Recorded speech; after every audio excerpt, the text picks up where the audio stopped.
네, 지난 주말 KT 아현지사 화재로 서울 중서부 지역에서 통신 대란이 발생했습니다. IT 강국이라고 하는 우리나라지만 화재로 KT 통신망이 망가지면서 21만여 가구의 통신망 접속은 물론 인근 경찰서 112 통신 시스템, 병원 전산망, 카드 결제 통신까지 끊어져서 일대 혼란이 빚어졌죠.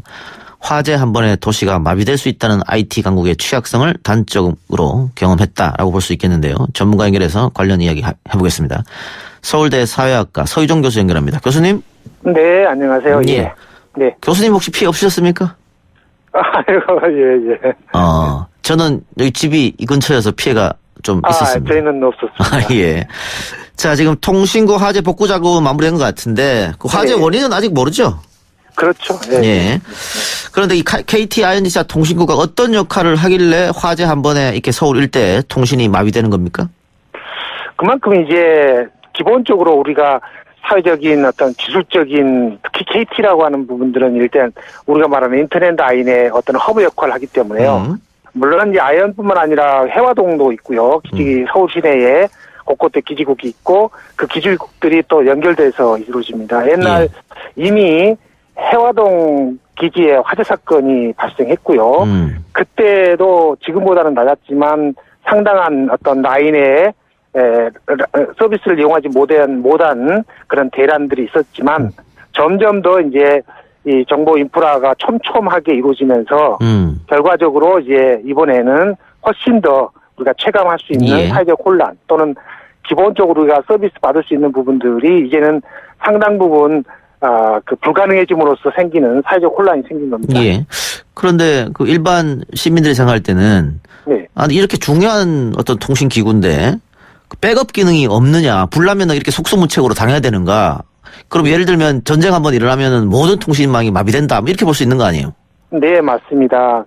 우리가 말한 대로 많은 정보와 서비스나 이런 부분들이 기술적인 인프라 위에서 이게 집적될수록 그 라인이 만약에 혹시라도 기술적인 위험이 있다든가 또는 어떤 파괴됐다든가 해킹당했을 때 많은 우리들의 삶들이 점점 더 큰 규모로 이제 피해를 당하든가 또는 정상적인 그런 어떤 서비스를 공급받지 못하는 그런 현상이 벌어지죠. 이런 측면들이 아마 초연결 사회에 우리 삶에서 굉장히 중요한 어떤 문제 제기로 아마 등장해야 될 것 같습니다. 예. 뭐 일반 가정집에서 인터넷이 안 되고 혹은 영업장에서 카드 결제가 안 되고 혹은 TV가 안 되고 그런 부분은 뭐 어느 정도 이해할 수 있습니다만은 예를 들어서 112나 119 혹은 군대 통신이 안 된다 그러면 이건 정말 큰 문제 아닙니까? 네, 맞습니다. 특히 만약에 병원 같은 데가 만약에 그 긴급 환자를 이송하든가 또는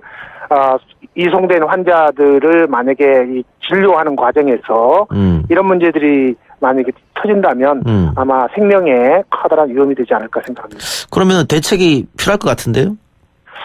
대책이라고 하는 부분들은 기본적으로 어떤 라인 또는 인포메이션 정보 시스템의 그 허브를 점하고 있는 그런 부분에 대한 기본적인 어떤 기술적인 안전성이나 또는 심지어는 화재와 같이 그런 인적인 또는 그런 어떤 사고 가능성에 대해서 더욱더 촘촘하게 아마 관리돼야 될 것 같고요. 더 나아가서는 그런 부분들을 관리하는 어떤 사람들의 어떤 문화적인 의식이랄까 또 이런 부분들이 단순히 하나의 기기를 담당한다라기보다는 점점 더 촘촘하게 이루어진 우리 삶 전체를 또 이게 잘못되면은 얼마나 큰 위험이 될 수 있는가를 인식하면서 아마 책임감을 더욱더 많이 가져야 될 것 같습니다.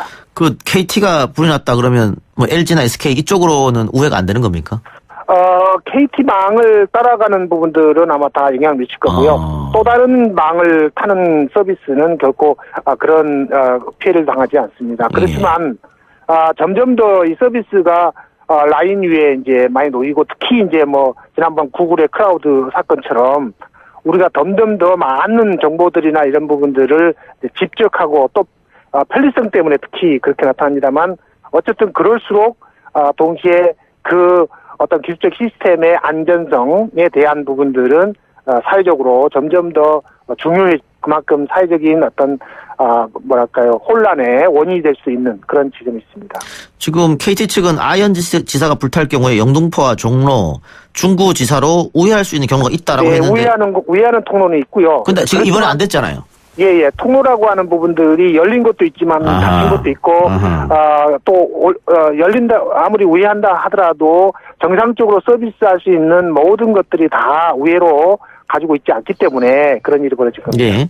그 해화지사나 구로지사보다 지금 아현지사가 더 작다고 하는데 만일 해화지사나 구로지사에서 이번과 같은 불이 났으면은 이번보다 더 큰 피해가 났겠네요. 당연히 수년 전에 해화동 그 기지국의 화재 사건이 있었는데 그때도 영향을 컸고 또 피해도 컸지만 아마 이번에 아현이 아니라 만약에 하야동 지사 기지국에서 만약에 있었다면 아마 피해라고 하는 것은 굉장히 컸을 겁니다.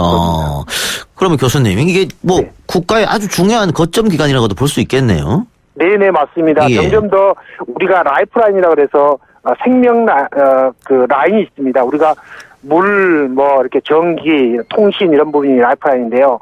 특히 초연결망 사회에서 점점 더 통신 라인이 갖고 있는 어떤 인프라의 중요성이 점점 커지기 때문에 아마 특히 통신 라인에 있어서의 그런 어떤 위험성들에 대해서는 좀 더 국가적으로 아마 커다랗게 관리돼야 되지 않을까 생각합니다. 지금 교수님도 국가적으로 관리돼야 된다 그랬는데. 네네네. 이번 그 통신국 건물에 소화기가 한 대밖에 없었고 스프링클러도 없었다. 이건 좀 문제 있는 거 아니에요? 네, 그거는 좀 문제 있는 걸로 보입니다. 이건 좀 바꿔야겠네요. 네, 아마 이제 사건은 이제 진상 조사를 해봐야 알겠습니다만 현재까지는 아마 그런 문제들도 앞으로 아마 좀 더 관리돼야 될 것 같습니다. 예. 오늘 어쨌든 정부가 통신대란 사태와 관련해서 통신 3사와 긴급 자담회를 열었고요. 내일부터 민간 TF를 가동하고 통신 3사가 안전한 통신망 구축을 위해 노력할 것이다 이렇게 밝혔는데 정부의 대책 어떻게 보세요? 예, 정책적으로도 해결할 것도 있겠습니다만 저는 우리가 이런 점점 촘촘하게 우리의 삶이 연결되면서 동시에 기술적 인프라, 통신 인프라 속에서 의존해가지고 이루어지는 이런 사회의 변화를 조금 더 진지하게 인식돼야 되고요. 거기에 따라서 정책뿐만 아니라 사회적인 문화들도 만들어야 된다라고 생각합니다. 예. 거기에 KT의 직원들 관리하는 분들이 실질적으로 얼마나 이 기지국이 중요한지 또 이것이 만약에 화재라든가 또는 통신이 부통됐을 때 얼마나 커다란 사회적 불평등을 처리할 수 있는지에 대해서 우리가 더 절실하게 인식하고 그런 사회 변화에 대해서 좀 책임감을 가지고 아마 이 기지국들을 관리하고 또 해야 되지 않을까 생각합니다. 예. 그런 점에서 정책이라고 하는 것은 꼭 하드적인 지침을 만드는 것도 중요합니다만 하나의 문화로 만드는 것이 더 중요하지 않을까 생각합니다. 자, 이제 복구가 완벽하게 되는데 시간이 금방 오래 걸리진 않을 것 같고요. 네네. 이제 그럼 피해 보상 문제가 남았지 않습니까? 남아 있습니다. 예. 지금 KT에서는 해당 지역에서 거주하는 분들의 한정해서 피해 보상한다 이런 얘기도 나오고 있던데 교수님 말씀처럼 이게 망으로 연결되어 있기 때문에 그 지역에 거주 안 해도 피해를 보신 분들이 많을 거란 말이죠. 어떻게 보십니까? 네, 많을 것 같습니다. 예. 그런 경우에는 사실은 직접적인 어떤 피해에 대한 보상 못지않게 간접적인 피해에 대한 부분도 있을 텐데요.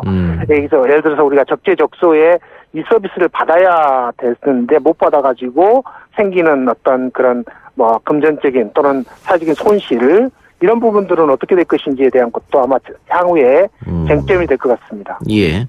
이번에는 화재 때문에 이런 문제가 발생했습니다만 또 다른 자연재해, 태풍이나 지진 이런 걸로도 발생할 수 있는 거 아닙니까? 예, 태풍, 지진 이런 것도 있겠습니다만 사실은 많은 우리가 말하는 기술적인 어떤 위험성이라고 하는 거는 기술 내부에 우리가 기술을 관리하는 과정에 생기는 수많은 어떤 기술들이 연결되는 과정에 생기는 부분도 있고요. 또 한 가지는 외부나 또 내부의 해킹이나 또 이런 내부자의 관리 실수 이런 것도 있을 수 있겠고 여러 가지가 있을 수 있습니다. 이런 부분들을 총체적으로 관리해야 되는 거고요. 그렇기 때문에 외국에서도 사실은 그런 많은 시스템적인 에러들은 기술적인 에러도 많지만 내부자의 에러 또는 외부적인 어떤 해킹이라든가 이런 바이러스의 침입 이런 것들도 있기 때문에 종합적으로 아마 정책이 이루어야 되지 않을까 생각합니다. 예. 저희가 늘상 문명의 이제 이기를 누리고 있기 때문에. 네, 맞습니다. 예.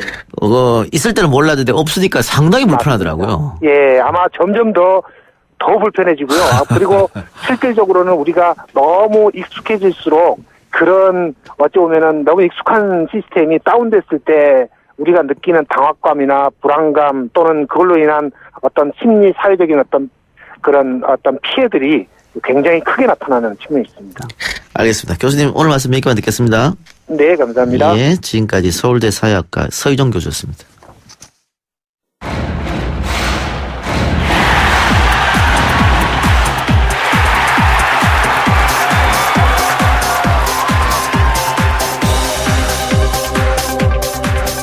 주파수 94.5 YTN 뉴스 FM 뉴스 정면승부 3부 시작하겠습니다. 한 주간의 스포츠 소식을 짚어보는 위클리 스포츠 시간입니다. 팟빵 앱으로 작하주님, 손흥민 골 30번은 본 것 같은데 손흥민 얘기로 시작하겠죠? 이렇게 이야기를 해주셨습니다만 저희는 야구 얘기합니다. 박용식 캐스터 나왔습니다. 어서 오세요. 네, 안녕하세요. 야구 소식 갖고 온 박용식입니다. 네. 반갑습니다. 손흥민 골은 봤죠? 저도 한 10번은 돌려본 것 같습니다. 예전 86년 월드컵에 마라도나를 보는 것 같은 그런 느낌. 인생골이잖아요. 인생골. 정말 두 명의 세계적 수비수를 제쳐내면서 넣기 때문에 상당히 굉장한 골이었습니다. 예, 그것도 강팀을 상대로 넣기 때문에. 첼시였죠. 그렇죠. 네. 예. 야구 전문가가 아니고 축구 얘기해도 되겠네요. 축구 좋아합니다. 예, 야구 얘기해 봅시다. 예. 자, 한국 시리즈. 결국 SK가 두산을 꺾고 우승하면서 마무리가 됐습니다. 예. 연장 승부까지 펼쳤던 혈전이었고, 최근 들어 가장 드라마틱한 승부가 아니었나 이런 생각이 드는데. 네네.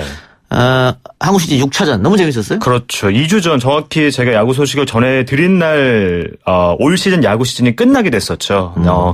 저도 이 방송으로 여러분께 소식을 전해드리고 나서 집에 가서 연장 승부를 계속 봤는데 이 한국 시리즈는 연장 15회까지 진행되게 됩니다. 예. 정규 시즌에서는 12회까지지만 15회까지 진행되는 그 연장 승부에서 연장 13회 유희관 선수를 상대로 한동민의 결승 홈런이 터지면서 결국 SK가 통산 4번째 한국 시리즈 우승을 차지했습니다. 예. 그 전에 사실 6차전 두산의 승리로 끝날 것처럼 보였는데. 그렇죠. 린드블림을 상대로 네. 동점포를 때렸어요. 9회 초에. 주인공이 누굽니까? 바로 소년장사로 불렸던 입단 시기부터 이 현재까지 SK 중심 타선을 담당하고 있는 최정 선수가 드라마를 쓰기 시작했습니다. 최정 선수가 이번 시즌 내내 조금 고생했고 한국 시리즈에도 별 활약이 없었죠.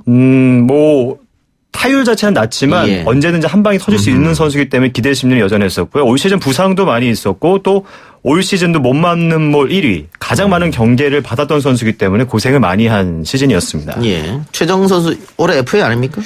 그렇죠. 이제 4년간의 계약 연장 이후에 두 번째 FA 자격을 얻게 됐기 때문에 사실 당시에 4년 계약할 때도 연봉 86억이었거든요. 작년에 황재균 선수가 이제 소위 이제 팬들의 입장에서 말씀하실 때 메이저리그 유학 갔다 와서 88억을 받았다 이런 농담 이야기를 하시는데 그 부분과 비교해서 거의 최고의 성적을 냈기 때문에 최정 선수가 90억 정도를 좀 기대받고 예상하고 있는 상황입니다. 예. FA 얘기는 조금 이따가 다시 해보도록 하고. 자, 두산이 좀 아쉬워요.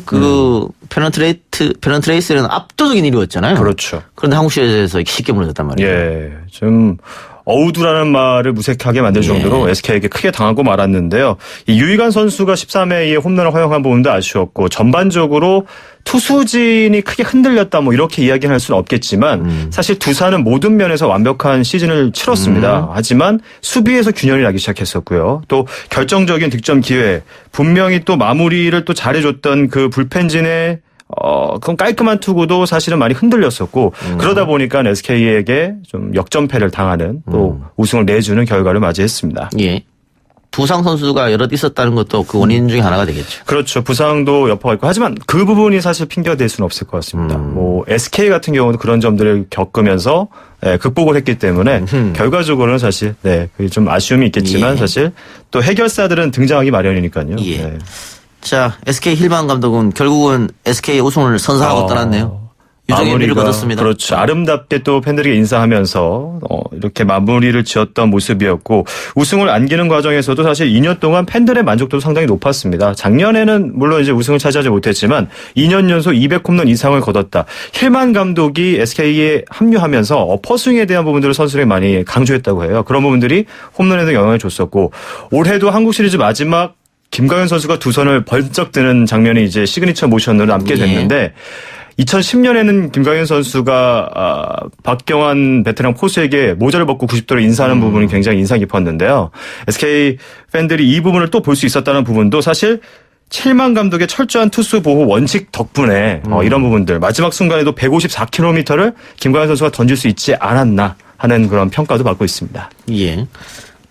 일본 리그와 한국 리그에서 함께 우승한 감독은 처음이죠? 아, 그렇죠. 메이저리그도 뭐 경험했던 부분들, 3대 리그를 경험한 감독도 이 경험을 했다는 부분도 굉장히 값진 것인데, 최고의 명장다운 면모를 또 보여주고 귀국하게 됐습니다. 예. 자, 이렇게 됨으로 해서 SK 감독 자리는 비게 생겼는데, 예. 박경환 선수 이야기해 줬습니다만 SK 팬들 중 일부는 박경환 감독을 예상한 분도 있을 것 같아요. 그렇죠. 이군에서부터 피처스 팀을 많이 이제 탄탄하게 만들었었고 뭐 상징적인 인물이기도 한데 일단은 뭐 소식을 접한 분들도 이미 계시겠지만 염경엽 단장이 바로 SK의 차기 감독으로서 3년 계약을 맺게 됐습니다. 염경엽 단장이 SK 감독으로 가게 되고 LG 단장이었던 양상문 단장은 롯데 감독으로 갔다고요? 그렇죠. 고향팀으로 가면서 이제 롯데 감독이 됐고 그러면서 공석이 됐던 LG 단장직은 차명석 해설위원이 이제 단장직을 맡게 됐고요. 이렇게 먼저 코칭 스텝 또 단장 관계자들 프론트와 관련된 부분들의 인사 이동이 먼저 활발하게 이루어졌습니다. 그 염경엽 감독이 넥센 감독을 할 때 끝마치고 SK로 넘어갈 때 조금 시끄러웠잖아요. 미리 감독직을 그렇죠. 보장받았다 이런 소문도 있었고. 미리 이제 그런 부분들 이제 시기가 조금 발표되는 시기가 좀 빨랐기 때문에 이제 그런 부분도 있었고요. 넥센에서 사실 결과적으로는 우승을 차지하지 못했던 염경엽 단장인데 이제는 감독으로서 단장으로 우승을 먼저 경험했기 때문에 단장으로서도 높은 평가를 받았던 결과를 만들었는데 과연 SK 감독으로서는 단장직의 그런 결과를 좀 넘어설 수 있을지도 기출을 또 주목받고 있습니다. 예. 자, 코칭 스태프 움직임에 이어서 FA 선수들의 움직임도 있을 테고 많은 팬들이 이 부분에 관심이 쏠릴 것 같아요. 아까 그렇죠. 최정 선수 얘기했습니다만 일단 SK는 이재원 선수도 있어요. 포수 이재원 선수와 최정 선수가 FA 자격을 얻게 됐습니다. 네. 근데 이제 포수 하면 양의지 선수가 떠오르는데 당연 올해 FA 중에 가장 관심거리입니다. 양의지가 어디로 가느냐? 맞습니다. 말씀해 주신 대로 최대어로 평가받고 있고 양의지 선수 또 포수가 야구에서 차지하는 비중이 팀에서 차지하는 비중이 굉장히 크기 때문에 그런 부분들에서 많은 팀들이 이제 보완을 늘 생각하는 포지션인데요. 이 양의지 선수 관련해서도 그렇고 일단은 여러 선수들에 대한 소문이 조금씩 지금 나돌고 있습니다. 예. 일반적으로 일단은 15명의 이 FA 승인이 났는데, 최정, 이재원 선수 말씀해 주셨지만, 양희 선수 있고요. 한화도 송강민, 최진행, 이용규, 넥센도 이보근, 김민성, 삼성은 윤성환, 김상수, 롯데는 노경은, LG는 박용택, KT는 금민철, 박경수, NC는 모창민, 기아는, FA를 신청한 선수가, 승인하는 선수가 없고요. 임창윤 선수가 좀 아쉬움을 남기면서 팀에서 이렇게 나온 상황에서 좀 본인은 선수 생활 이어가고 싶다는 희망이 있기 때문에 아직까지는 좀 지켜봐야 될 상황이고요. 예. 네네. 박용택 선수를 만약에 LG가 놓친다면은 LG 팬들한테 상당한 욕을 들을 수 있을 것 같기도 한데 이 전에 계약에서 사실 박용택 선수도 팀과의 의리를 지켰지만 LG에서도 박용택의 경험과 LG에서의 상징성을 좀 인정해주는 가치를 또 연봉으로 안겨줬기 때문에 LG와 박용택과의 관계는 그대로 돈독하게 이어지지 않을까 예상이 되고 있습니다. 근데 양의지 선수 얘기를 했습니다만 일단은 지난해 올해죠. 강민호 선수를 놓치고 그렇죠. 포스 기근에 한 시즌 내내 시달렸던 롯데로서는 양의지나 이재원이나 어차피 포스니까 한번 생각해 볼 필요가 있을 것 같아요.